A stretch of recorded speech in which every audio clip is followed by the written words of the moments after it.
incident that took place today in Tura, outside the CM Secretariat and the Commissioner of Provisions Office, is indeed very, very unfortunate. We had discussed with one or two of the groups and NGOs who had concerns and were having fasting for the last many days.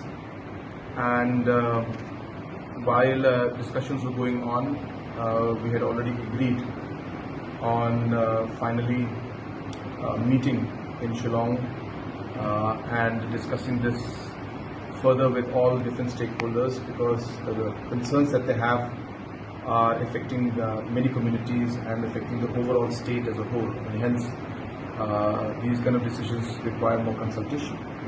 And in the meantime, of course, other development aspects and other works that we have initiated, those would continue at a fast pace, and those matters were discussed.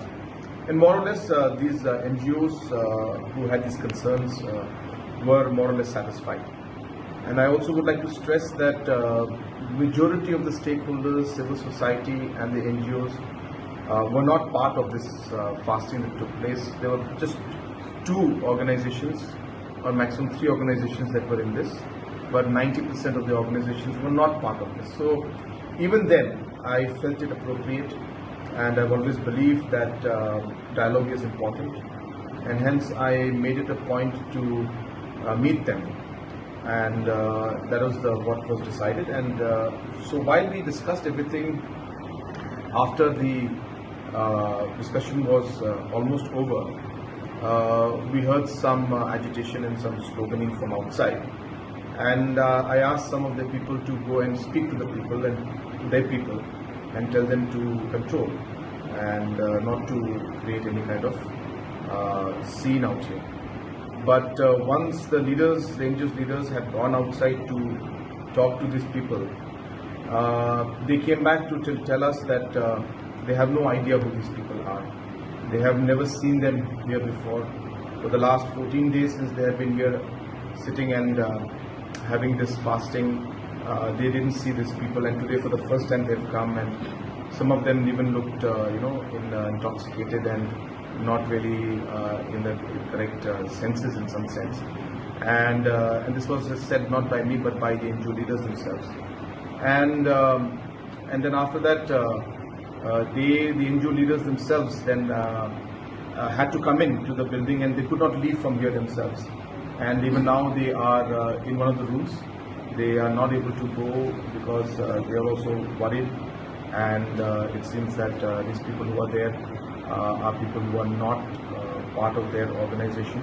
So we have a full video recording and details of all the people who have instigated, and definitely as per law, necessary action will be taken from the police side. And also, as I said, we had asked the organizations to come and meet us, but it is sad that while we took the initiative to come and speak to them and try to find a resolution to this, this is the kind of unexpected situation that has unfolded. But nonetheless, the police has controlled the situation. We had some incidents where, because of the store pelting, without any instigation from the police, almost close to 5 police personnel were quite seriously injured, and few other minor injuries also were there. And from my side, I have decided that I'll be giving 50,000 rupees as medical allowance to each one of them from my CMSG scheme. All those who are injured, the police who are injured, and whatever the medical expenditures are there will be completely borne by the government. At the same time, as I said, we condemn this kind of an action, and this is not something that Garo Hills has experienced, and whatever we have seen seems to be another plan by some other individuals. As I said, even the NGOs who were in this have already said that they are not part of this, and they are not aware of the individuals who have been involved. And as I said, we have recordings, so accordingly police will take action.